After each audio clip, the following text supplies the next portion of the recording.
Whether you're a skeptic or a believer, join me, Rob McConnell, as together we'll investigate the world of the paranormal and the science of parapsychology here on the X-Zone Radio TV show on XZBN and the X-Zone TV channel on Simul TV. Since 1990, the X-Zone Radio TV show has been the place where people dare to believe and dare to be heard. Together, we'll investigate UFOs, aliens, ghosts, Bigfoot, psychic phenomenon, lake monsters, conspiracy theories, government cover-ups, the truth embargo, alien abductions, ESP, haunted locations from around the world, and so much more. With over 28 years of broadcasting and more than 4,500 individual guests, the X-Zone is truly a place where fact is fiction and fiction is reality, as evidenced by the credibility, integrity, and professionalism of the guests that we bring to our international audience. If you have seen a UFO, had a close encounter, seen a ghost, Bigfoot, lake monster, or a story that you would like to share or have investigated, contact me, Rob McConnell, by sending me your email to xzone@xzoneradiotv.com, or you can call toll-free 1-800-610-7035, extension 143, and on Skype, X-Zone Radio TV. For more information on the X-Zone Radio TV show with yours truly, Rob McConnell, visit www.xzoneradiotv.com or www.xzonetvchannel.com or simultv.com and xzbn.net. Until next we meet here in the X-Zone from our broadcast center and studios in Hamilton, Ontario, Canada, always remember, X-Zone Nation, keep your eyes to the sky and your heart in the light.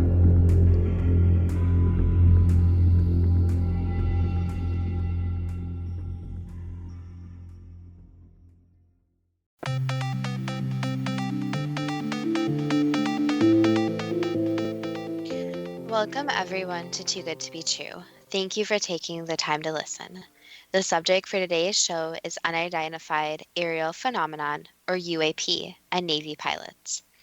Before we start getting into details, let's just briefly talk about psychic insight and how we apply it.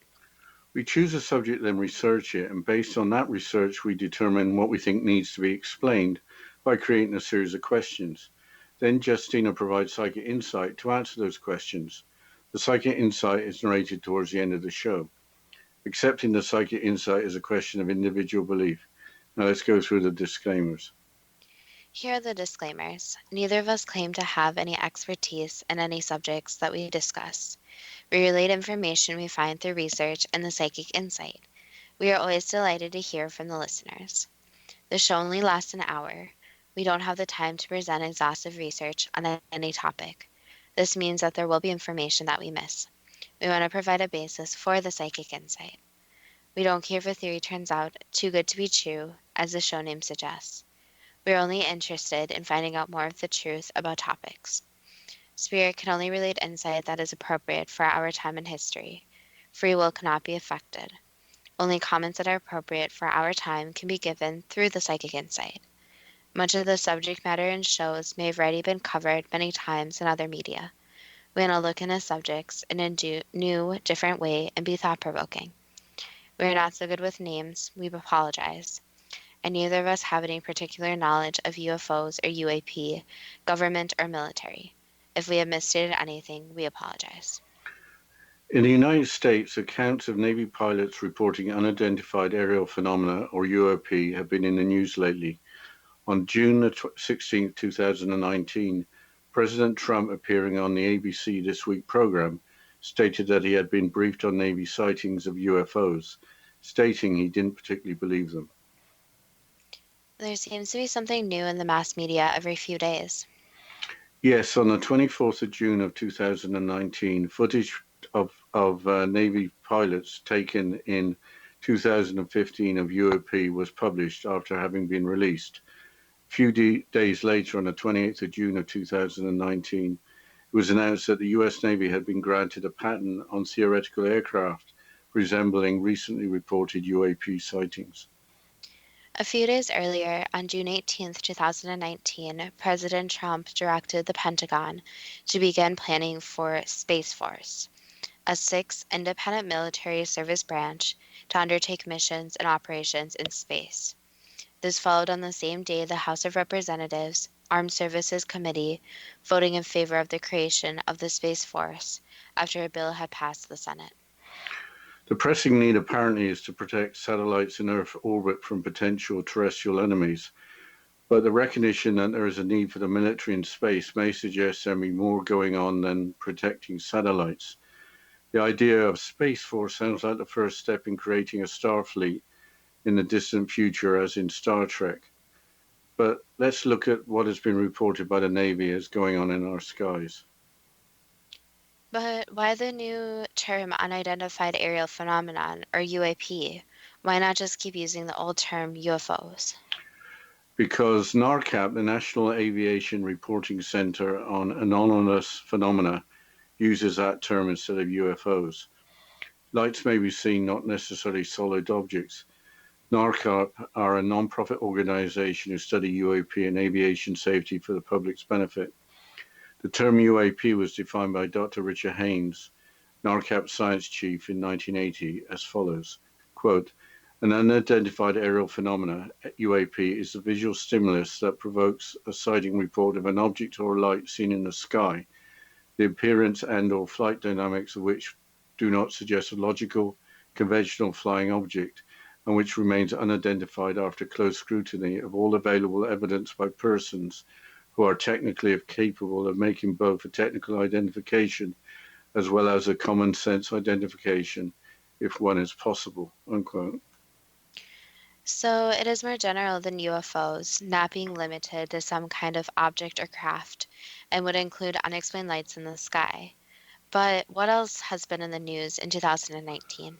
I think the following from the magazine Politico in an article dated April 23rd, 2019 is significant.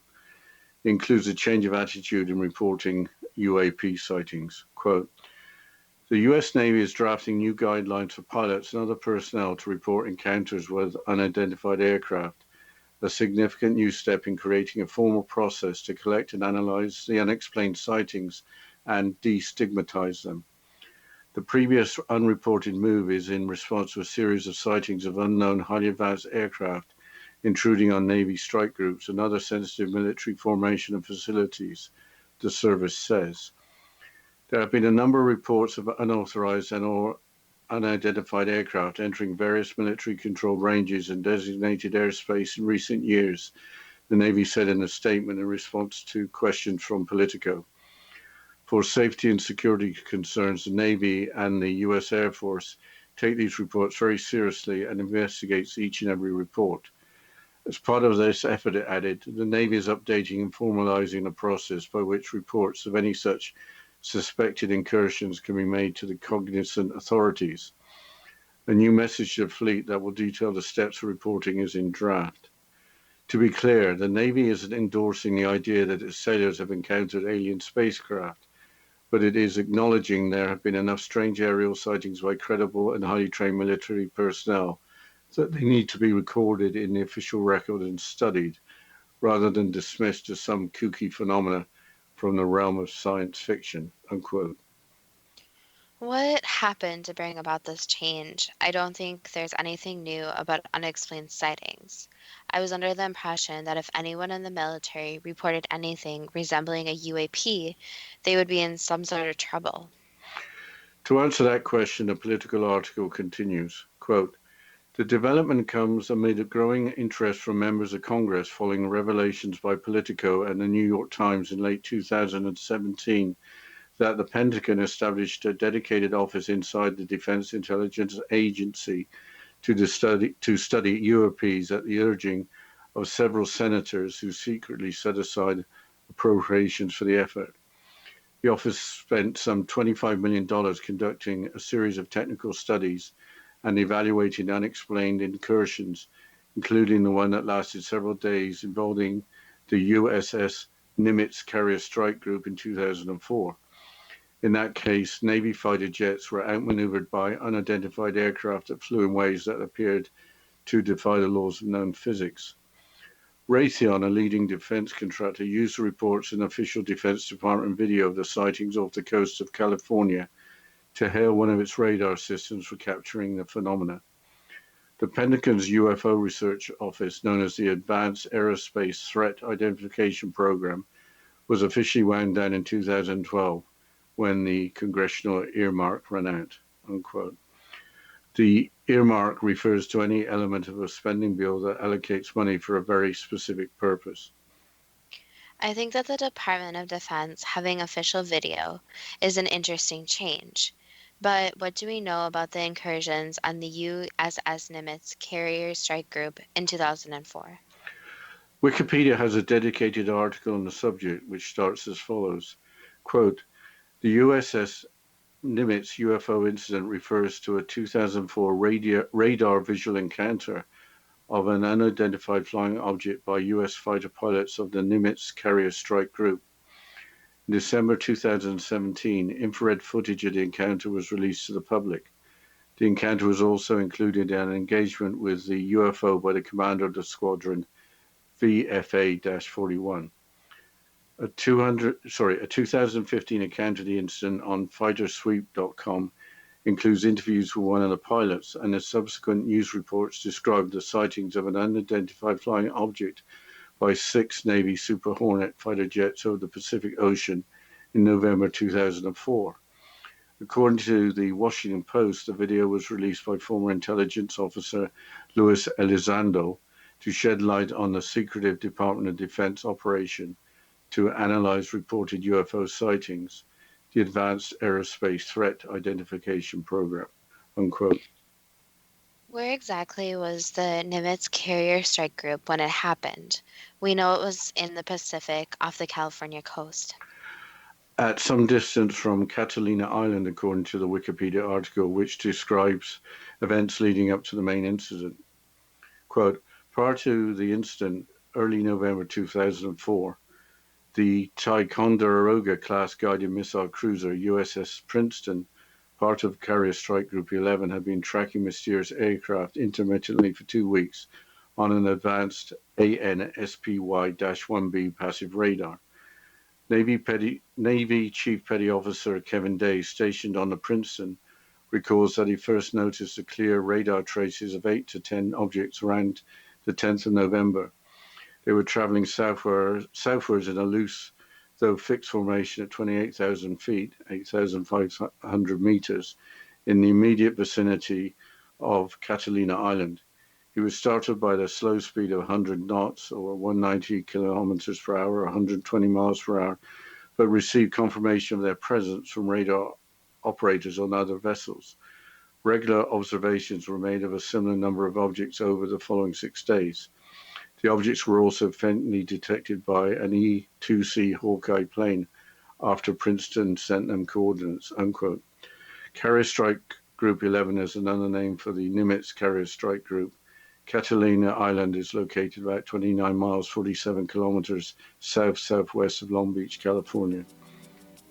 We'll have to continue after this short break, and you're listening to Too Good to Be True with Justina Marsh and Pete Marsh on the X Zone Broadcast Network, www.xzbn.net.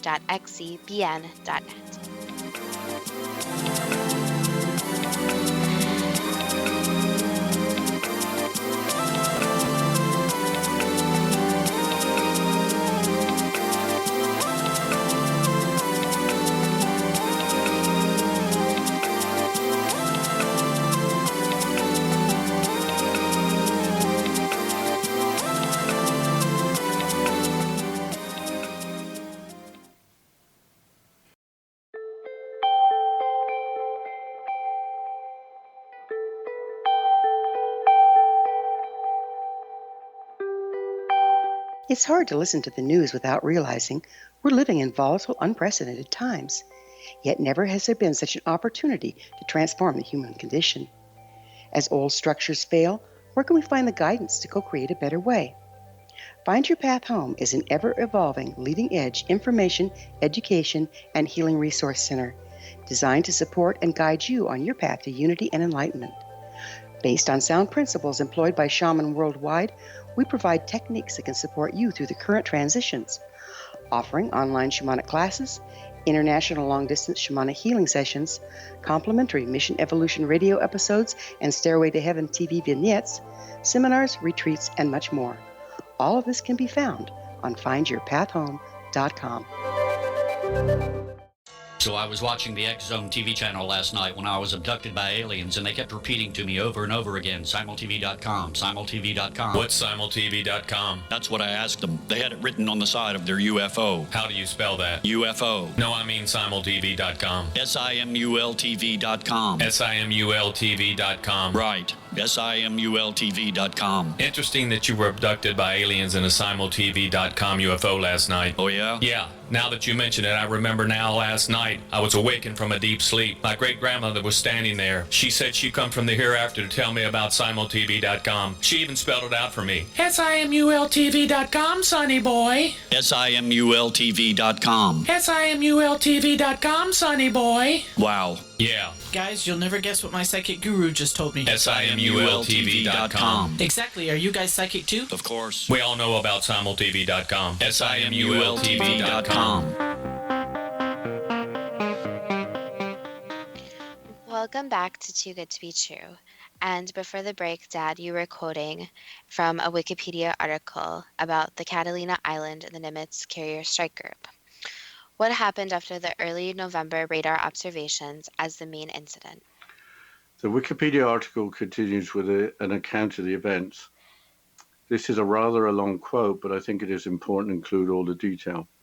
Quote, when the same event occurred around 9:30 Pacific Standard Time on the 14th of November 2004, an operations officer aboard Princeton contacted two airborne U.S. Navy Boeing A-18F Super Hornets from the U.S. Nimitz, flying a combat exercise at the time. The aircraft were two-seat variants, and each pilot was accompanied by a weapons systems officer. The lead Super Hornet was piloted by Commander David Fravor, commanding officer of Strike Fighter Squadron 41. The second fighter, flying as wingman, included Lieutenant Commander Jim Slate as one of the two officers aboard. Princeton's radio operator, Kevin Day, directly instructed the pilots to change their course and investigate the unidentified radar spot observed by Princeton's own radar. This was done to determine if the objects posed any collision danger to an upcoming air defense exercise. A radio operator on Princeton, however, asked the pilots if they were carrying operational weapons, and the pilots replied that they were not. The weather conditions for that day showed excellent visibility with a blue sky, no cloud cover, and a calm sea. When the jet fighters arrived on site, the crew of four saw nothing in the air nor on their radar. On Princeton's radar, however, it was noticed that the objects now dropped from 28,000 feet to near sea level in less than a second. As the pilots looked down at the sea, they noticed a turbulent oval area of churning water and with foam and frothy waves, the size of a Boeing 737 airplane, with a smoother area of lighter color at the center, as if the waves were breaking over something just under the surface. A few seconds later, they noticed an unusual object hovering with erratic movements 50 feet or 15 meters above the churning water. Both Fravor and Slate later described the object as a large, bright white tic-tac, 30 to 46 feet or 9.1 to 14 meters long, with no windshield, no porthole, no wing nor empennage, and no visible engine nor exhaust plume. Fravor began a circular descent to approach the object. As Fravor further descended, he reported that the object began ascending along a curved path, maintaining some distance from the F-18, mirroring its trajectory in opposite circles. Fravor then made a more aggressive maneuver, plunging his fighter to aim below the object. But at this point, the UFO accelerated and went out of sight in less than 2 seconds, leaving the pilots pretty weirded out. Subsequently, the two fighter jets began a new course to the Combat Air Patrol rendezvous point. Within seconds, Princeton radioed the jets that the radar target had reached 60 miles, 97 kilometers away at this predetermined rendezvous point. According to popular mechanics, a physical object would have to move at greater than 2,400 miles per hour or 3,900 kilometers an hour to cover the distance in the reported time. Two other jets went to investigate the new radar location, but By the time the Super Hornets arrived, the object had already disappeared. Both F-18s then returned to Nimitz. Commander Fravor reflected on his sighting. I have no idea what I saw. It had no plumes, wings, or rotors and outran our F-18s, but I want to fly one, unquote. Empennage is the arrangement of stabilizing surfaces at the tail of an aircraft. What was the outcome of the incident? The Department of Defense Advanced Aerospace Threat Identification Program compiled a list of extraordinary logic-defying capabilities most commonly associated with unidentified aerial phenomena sightings. These are itemized as follows. 1. Anti-gravity lift. Unlike any known aircraft, these objects have been sighted overcoming the Earth's gravity with no visible means of propulsion. They also lack any flight surfaces such as wings. In the Nimitz incident, witness described the craft as tubular, shaped like a tic-tac candy. 2. Sudden and instantaneous acceleration. The objects may accelerate or change direction so quickly that no human pilot could survive the G-forces. They would be crushed. In the Nimitz incident, radio operators say they tracked one of the UFOs as it dropped from the sky at more than 30 times the speed of sound. Black Aces Squadron Commander David Fravor, the Nimitz-based fighter pilot who was sent to intercept one of the objects, likened its rapid side-to-side movements later captured on infrared video to that of a ping-pong ball. Radar operators on the USS Princeton, part of the Nimitz carrier group, tracked the object accelerating from a standing position to traveling 60 miles in a minute, an astounding 3,600 miles an hour. According to a manufacturer, Boeing, the F-18 Super Hornet fighter jet typically currently reaches a maximum speed of Mach 1.6 or about 1,200 miles per hour. 3. Hypersonic velocities without signatures. If an aircraft travels faster than the speed of sound, it typically leaves signatures like vapor trails and sonic booms. Many UFO accounts note the lack of such evidence. 4. Low observability or cloaking. Even when the objects are observed, getting a clear and detailed view of them, either through pilot sightings, radar, or other means, remains difficult. Witnesses generally only see the glow or haze around them. 5. Transmedium travel. Some UAP have been seen moving easily between different environments such as space, the Earth's atmosphere, and even water. In the Nimitz incident, witnesses describe a UFO hovering over a churning disturbance just under the ocean's otherwise calm surface, leading to speculation that another craft had entered the water. USS Princeton radar operator Gary Voorhees later confirmed from a Navy sonar operator in the area that day that a craft was moving faster than 70 knots, roughly 2 times the speed of nuclear subs, unquote. Are there similar sightings that occurred more recently? The New York Magazine, in an article dated May the 27th, 2019, described events that occurred in 2014 and 2015. Earlier, we had mentioned that video from 2015 was released in June of 2019. Quote, the unidentified flying objects look like white ticks or spinning tops flying against the wind, and Navy pilots keep reporting their presence over U.S. airspace. In interviews with the New York Times, 5 more pilots have come forward describing their experiences with UFOs flying off the eastern seaboard from Virginia to Florida between 2014 and 2015. One 10-year veteran, Lieutenant Ryan Graves, claimed that he saw UFOs almost daily and that the objects could reach hypersonic speeds and heights up to 30,000 feet without any visible engine or plumes or infrared exhaust. Graves, who reported his experience to the Pentagon and Congress, said, these things would be out there all day, and that, with the speeds we observed, 12 hours in the air is 11 hours longer than we'd expect. In late 2014, a pilot of a Super Hornet reported a near collision with a UFO when an object that looked like a sphere encasing a cube zipped between the 2 fighter jets flying roughly 100 feet from each other. Another pilot, Lieutenant Danny Akon, could identify a flying object's presence on his radar, missile system, and infrared camera, but was not able to actually see it in his helmet camera. I knew I had it. I knew it was not a false hit, Akon said, but still I could not pick it up visually. As the Times reports, pilot sightings of UFOs have increased since their 1980s era radar was upgraded to a more advanced system. As one fighter jet after another got a new radar, pilots began picking up the objects but ignoring what they thought were false radar tracks. What fascinated Lieutenant Graves about his interactions with the objects was their ability to stop rapidly, turn instantly, and immediately accelerate to hypersonic speeds, maneuvers that would burden human pilots with unbearable G-forces. Speed doesn't kill you, Graves said. Stopping does, or acceleration. Because the sightings occurred in airspace designated for fighter jet training, the pilots concurred that the objects were not classified as commercial drones operating in the area. Still, none of the five, nor the Defense Department, would speculate as to the object's extraterrestrial nature. We're here to do a job with excellence, not to make up myths, said Akon, unquote. It's interesting that the same description of UAP looking like white Tic Tacs was used in 2014 and 2015, as well as earlier in 2004. But is there an alternative explanation for the UAP observations?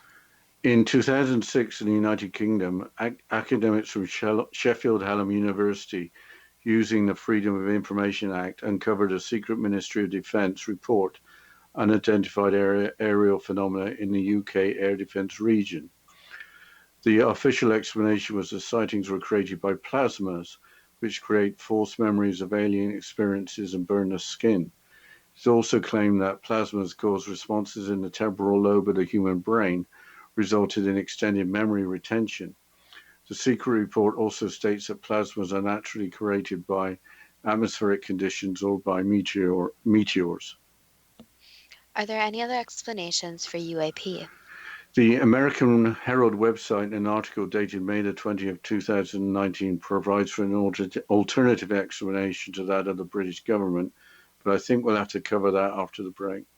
Yes, we'll continue after this short break, and you're listening to Too Good to Be True with Justina Marsh and Pete Marsh on the X Zone Broadcast Network, www.xzbn.net.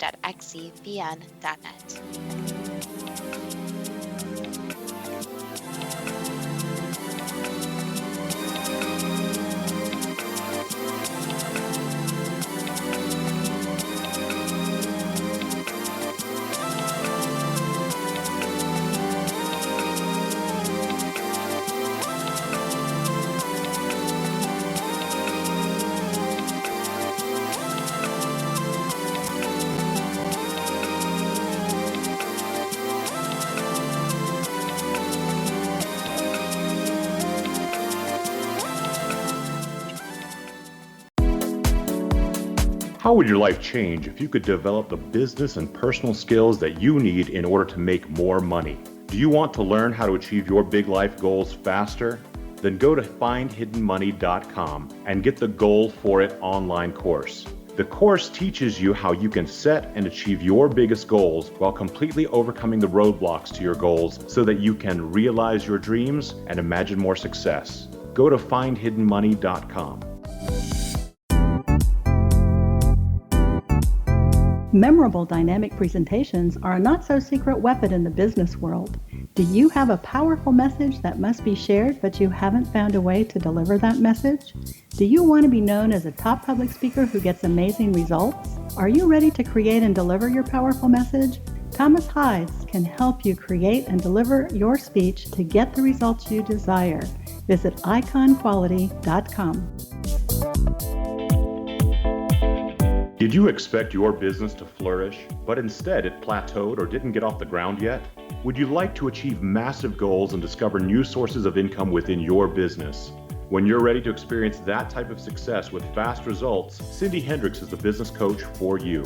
Her work with entrepreneurs and business owners has been life-changing. To get you and your business where you want to be, go to imaginemoresuccess.com.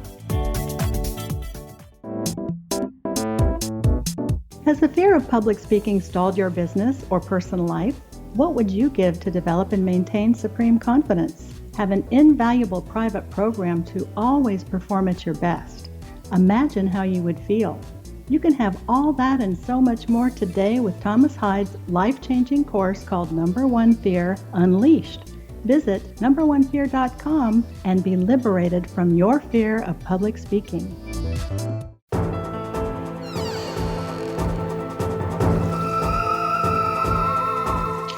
Welcome back to Too Good to Be True. And before the break, Dad, you're about to quote from the American Herald website. Can you please quote this website? Sure.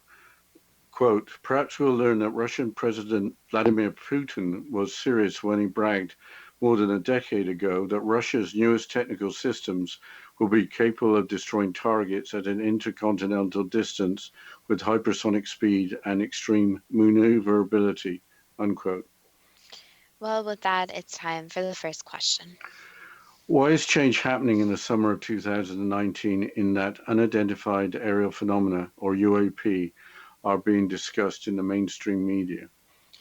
The answer to why is very complex, but the easiest answer is that 1, people are more open about what they discuss, so different sci-fi ideas are becoming more and more mainstream. And number 2, because 2019 and on is the time for change. So change is occurring, and this includes with discussions and what people feel comfortable talking about and don't feel comfortable about talking about. In the event that a head of state was briefed that UAP sightings were of extraterrestrial origin, wouldn't that leader be obliged to state a personal lack of belief in order not to cause unrest or panic? Not exactly, no. So again, it goes back to some discussions are just more open now. So there is some panic or unrest that could be caused. However, sometimes even these types of topics need to be on the table. So there is already this underlying agreement that it's possible that extraterrestrials exist, and more people are beginning to believe that. Some time ago, the Vatican recognized extraterrestrials as God's creatures, correct? Yes.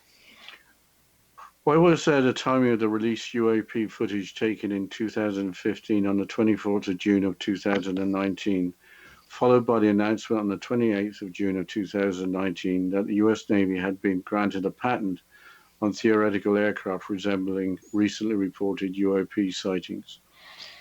Basically, it goes back to there's 2 different ways to look at all identified aircraft. So number 1, it could be unidentified with the actual origin completely unknown. However, there's also this discovery that the military tests their own craft. So in a way, you're looking at 2 different types of craft. The actual UFOs could possibly be from somewhere else, but also the aircraft that the government is testing that normal, everyday people don't see all the time. So the most simplest answer is that there's this timeline of events, so sometimes the unidentified flying aircraft also coincides with government projects, but also there are times when it doesn't. Why would the military want or need a patent? Basically to continue the research. So they're experimenting on their own aircraft and trying to build it faster, stronger, and more secret than before. Why is there the timing of the summer of 2019 for the United States military being directed to proceed with planning for the creation of a new branch, the Space Force? Basically, just how the timeline of events unfolded. So it just happened to be this summer 2019. So basically, it was when the public was ready, but also the technology was also ready. What can you say about the supposed task of the Space Force being to protect satellites in their orbit from potential terrestrial enemies? Basically, that in a way they're acknowledging that there are other beings that exist. So at this point, with the technological advancements, and even in people not believing everything that the government tells them, there's always this mistrust. So instead, in a way, they're acknowledging that there could be these other dangers to Earth and are finally bringing it to the forefront that it could affect all people, not just including U.S. citizens. What can you say about the creation of Space Force as being a first step in creating a Starfleet in the distant future, as in Star Trek? Basically, that could lead to larger projects such as the Starfleet. So these people have been hand-selected for their personalities, their abilities, etc. So this is something that actually could lead to more advancements. And again, they will need to have this technology to be able to protect Earth. So as a whole, there's still more development that needs to happen. Is the term unidentified aerial phenomena, or UAP, a better definition than UFO? Because a sighting may not resemble a solid object, but rather may resemble a light or lights of unknown origin and behavior. This is a tricky question since the name is just the name. So either way you put it, it's just a name. But a lot of the times when names are changed, it is to try to make it so it's not as scary as before. So changing UFOs, this makes it so people are not as scared of what's going on. So again, it goes back to that if the names change, people may not be as scared. It has nothing really to do with the things in the sky could actually be.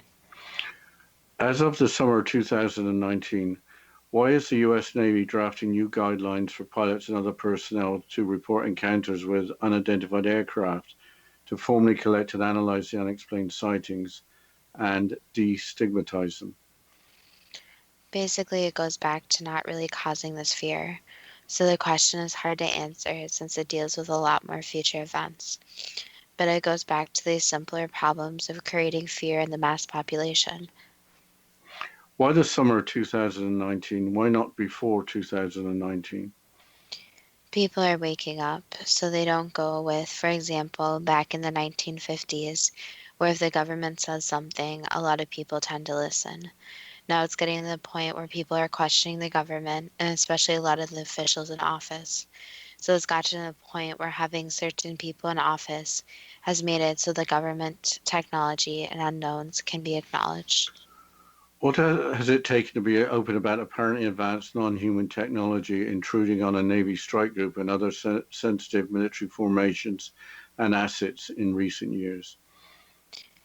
Basically getting to the point where it can't be hidden anymore. So once you get to this point where people are going to still know more information, their secrets can't always be hidden, and that's where it is more released.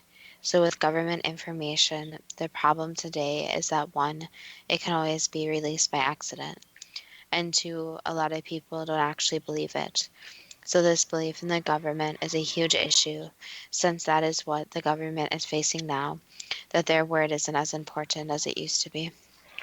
What is meant by safety and security concerns in justifying taking reports of advanced technology very seriously and investigating each and every report?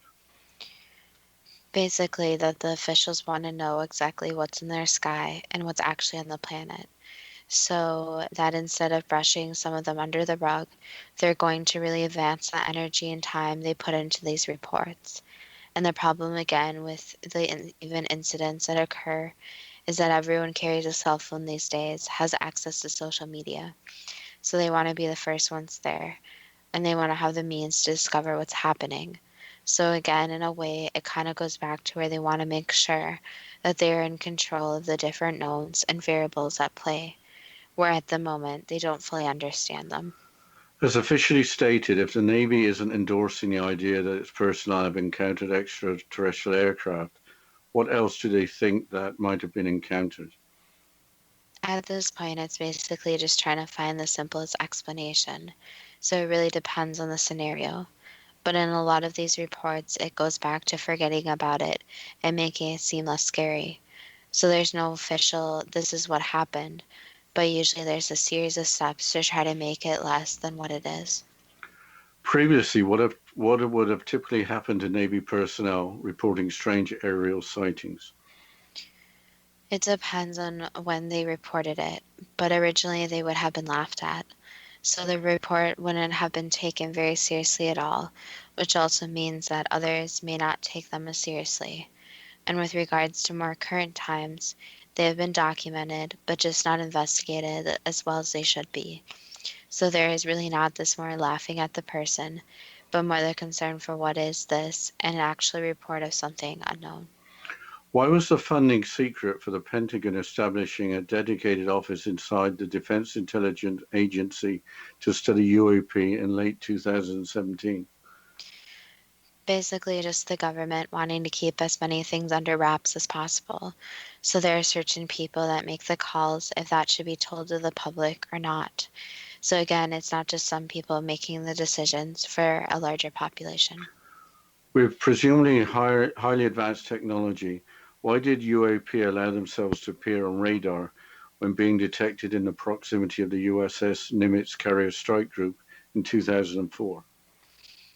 There's this assumption that they don't want to be seen, but if you had greater technology, if you were viewed as more intelligent, you wouldn't be afraid of being seen. So take it as, let's say, a person versus an animal.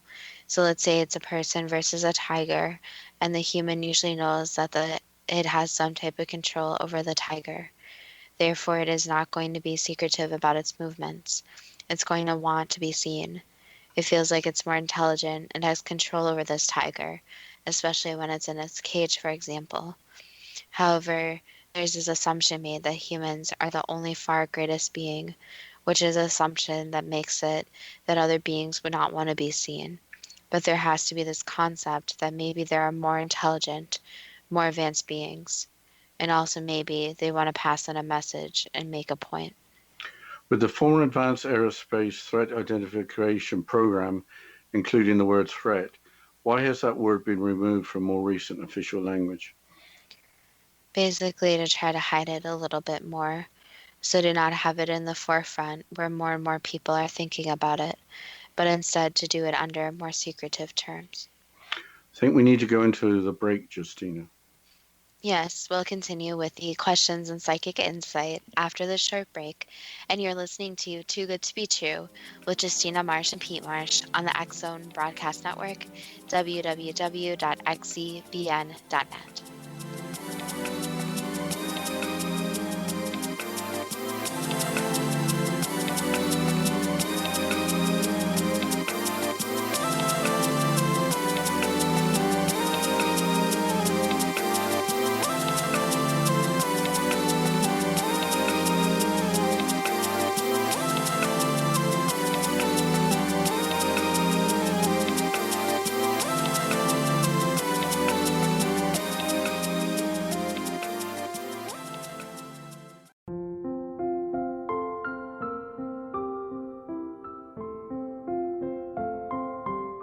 I am Dr. Carl O'Helvey, founder, president of a new cancer foundation focusing on evidence-based physical, mental, and spiritual interventions, including natural cancer cures, prayer, meditation, affirmations, nutrition, and other related holistic cancer prevention and cure modalities.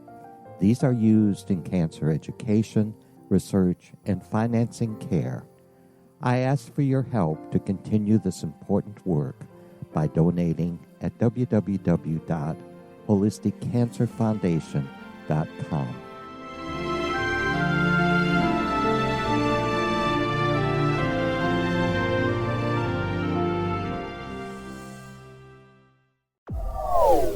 They are here, and they've been here for thousands of years, making their presence known in the shadows. They might be seen by a lonely motorist on a deserted road late at night, or by a frightened and confused husband in the bedroom he is sharing with his wife. But who are they? What do they want? Why are they here? Perhaps most concerning, has the government been aware of their presence all along? The new book by Ellie Marzulli, UFO Disclosure, the 70-year cover-up exposed, delves into the world of UFOs. Can full disclosure be soon? Order now and receive a free hour and 37-minute DVD on the UFO phenomenon. UFOs are real. Get both the book and the DVD, a $40 value, for only $19.99. To order your book and DVD today, go to lamarzulli.net. That's LAMARZULLI.net.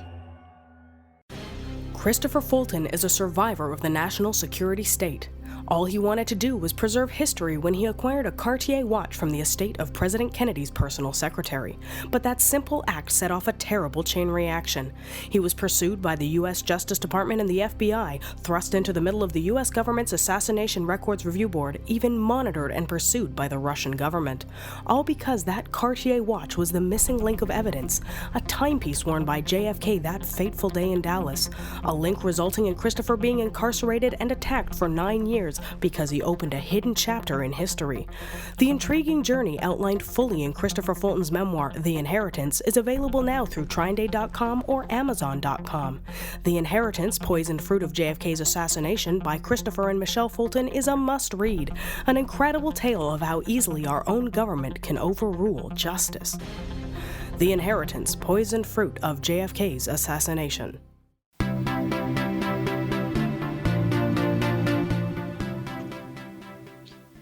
Welcome back to Too Good to Be True. And before the break, we were going through the questions and psychic insight about UAP and Navy pilots. Dad, can you please continue with the questions? Yes, I will, Justina. When still in operation, why did the Advanced Aerospace Threat Identification Program release video of the incursions on the USS Nimitz carrier strike group that occurred in 2004? Basically, just to share information, so to try to get that information out there. What can you say about in early November 2004 regarding the USS Princeton, part of the Nimitz strike group, tracking mysterious objects intermittently for 2 weeks on advanced radar? Basically, that these aircraft were being followed since they were not reported on any flight pattern. So they were being observed to figure out exactly what they were and what they were doing there. Why didn't the Princeton contact aircraft in the air to investigate further? The aircraft in the air were all accounted for, so they didn't want to alarm anyone or bring any fear to everyone. So they did the tracking privately. Were there 8 to 10 traces from objects seen on the Princeton's radar or more? There are more than that, many more. When the same event occurred on the 14th of November 2004, were the 2 Super Hornet aircraft instructed to change course and investigate the UAP to determine if there was a collision danger or for other reasons? Yes, for collision danger and also to find out exactly what was flying. So it wasn't anything known at the time and wasn't anything government or private related. Did the UAP drop from 28,000 feet to near sea level in less than a second? Yes. Was the observed turbulent oval area of churning water with foam and frothy waves with a smoother area of lighter color at the center, marking the location of one or more of the UAP? Yes. A few seconds later, was the UAP hovering with erratic movements 50 feet above the churning water? Yes, it was. When pilot David Fravor further descended his plane, why did the UAP begin ascending along a curved path, maintaining some distance from the Super Hornet, mirroring its trajectory in opposite circles? It was observing the Super Hornet, so it was trying to get closer for observation purposes. When David Fravor made a more aggressive maneuver, plunging his fighter to aim below the UAP, why did the UAP accelerate and go out of sight in less than 2 seconds? Basically, it was done with observation, so it got the information it needed. How was the UAP capable of knowing the Navy's Combat Air Patrol rendezvous point, the immediate destination for the 2 Super Hornet aircraft, to appear at that exact location on radar? Again, it goes back to humans always believe that they are the most intelligent beings and that they know everything. However, there's always the possibility that there are more intelligent beings other than humans. So it is possible that these other beings that are out there, they just know more and are actually observing humans. Was it an estimated speed of 2,400 miles per hour to reach the Combat Air Patrol rendezvous point in the reported time, well within the capability of the UAP? Yes. When the 2 other aircraft arrived at the rendezvous point, why had the UAP already disappeared? Basically, it was done with its mission, you could say. So it was done doing what it needed to do. Did the UAP's capabilities include the following as compiled by the Department of Defense Advanced Aerospace Threat Identification Program? Anti-gravity lift, sudden and instantaneous acceleration, hypersonic velocities without signatures, low observability or cloaking, medium travel. Yes.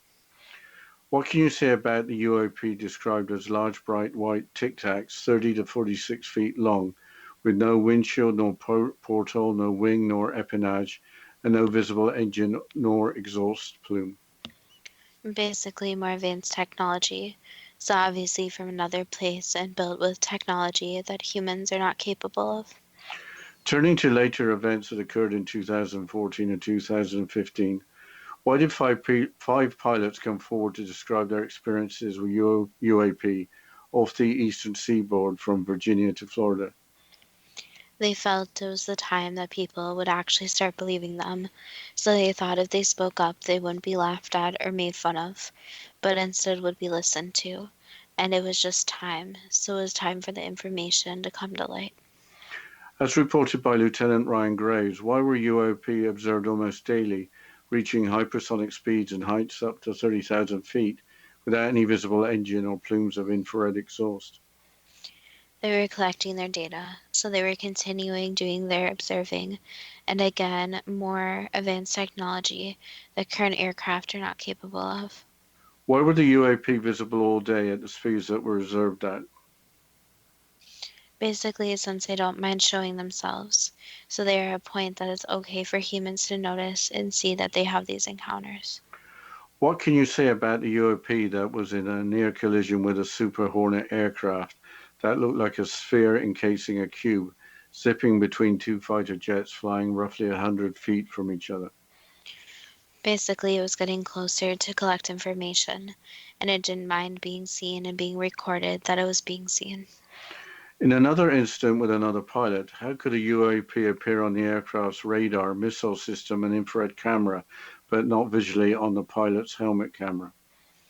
Basically, cloaking devices, so more advanced technology. Have recent advances in radar technology for military aircraft resulted in pilots picking up UAP while ignoring judged to be false radar tracks? Yes and no. Part of it is radar, yes, but also goes along with that they want it to be seen. So the technology for radar is increasing, but at the same time, there's an increase in the number of UAPs that are okay to be seen. The observed deceleration of the UAP would easily kill humans if they were on board. Does that suggest that UAP control gravity and other forces due to motion, or are they automated with no living beings as crew? Both are possibilities, so some of them use more advanced technology, while others do not have a crew on board.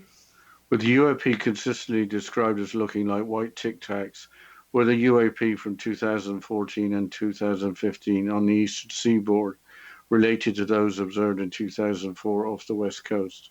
Yes, they were. Were they the same craft, or were they similar?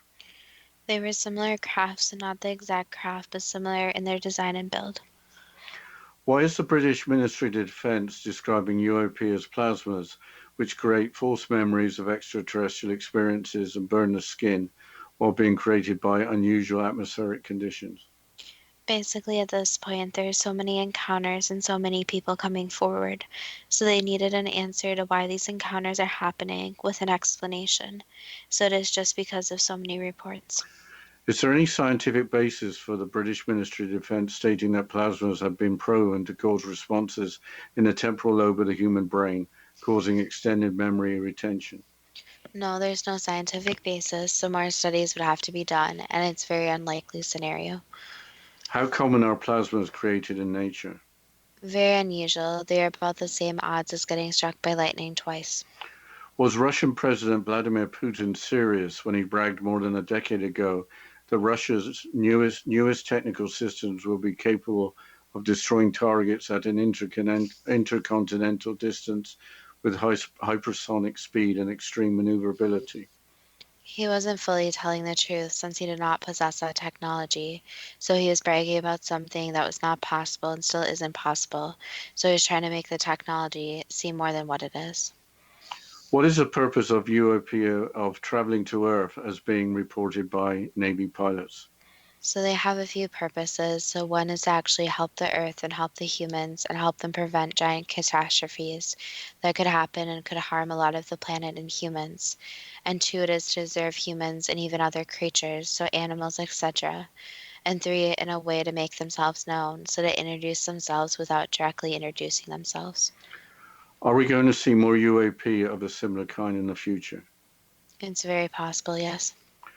Why isn't the Air Force reporting UAP in the manner of the Navy? Basically, this fear again. So the number one priority of a lot of the military is to make the public as comfortable as possible. So not creating any fear of any attacks or any major changes. So acknowledging and releasing there could be these other beings, but the military does not know how to deal with these beings or even interact with them. It would be putting fear into the lives of many. So they're keeping the public calm and doing this as uninformed as possible. Why doesn't that involve the Air Force? The Air Force is more responsible for the air, obviously, so it's just their job to study these more than it is for other military branches. So it's difficult since basically it's almost like putting together a puzzle of what information can and cannot be released. That was the last answer. Are extraterrestrials traveling to planet Earth to help mankind? Too good to be true. That depends on what you are prepared to believe. I think the most interesting takeaway for me is with all the calm and I guess almost lack of interest, one could say, at these reports in the mainstream. Well, we don't have much time here, so I'll mention our Facebook page at Too Good to Be True with our first two spelled TWO, or you can go check us out on our Instagram page at 2GTBT, and you can just search it on there. You can follow us on there. You can message on there. If you have any comments on today's episode about UAPs, about Navy pilots, if maybe you want to add to the discussion, or if you have any future suggestions, go ahead and message us and contact us, or you can go to our website at toogoodtobetrue.net. And always, thank you so much for listening, and we look forward to next week's show.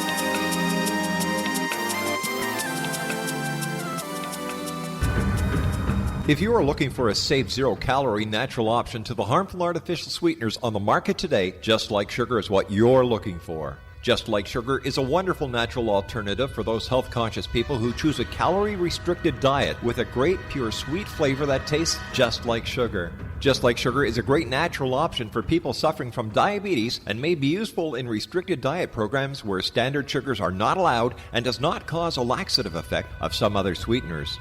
Just Like Sugar comprises a perfect blend of chicory root fiber, natural calcium, natural vitamin C, and Just Like Sugar's sweetness comes from the natural flavors from the peel of the orange. Just Like Sugar is a natural alternative to harmful artificial sweeteners and will change the way that you believe all natural sweetener products taste. Just Like Sugar is available at your local Whole Foods markets, Wild Oats markets, Henry's, Sun Harvest, and many other fine natural food stores in the U.S., Canada, and worldwide. They are here, and they've been here for thousands of years, making their presence known in the shadows. They might be seen by a lonely motorist on a deserted road late at night, or by a frightened and confused husband in the bedroom he is sharing with his wife. But who are they? What do they want? Why are they here? Perhaps most concerning, has the government been aware of their presence all along? The new book by Ellie Marzulli, UFO Disclosure, the 70-year cover-up exposed, delves into the world of UFOs. Can full disclosure be soon?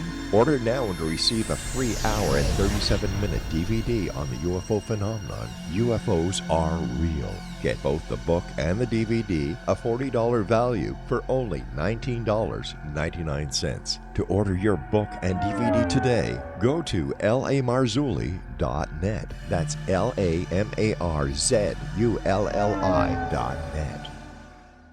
You have heard of the X Zone? Now watch it on Simul TV, plus 500 video games, live TV channels, free video on demand, worldwide, and more.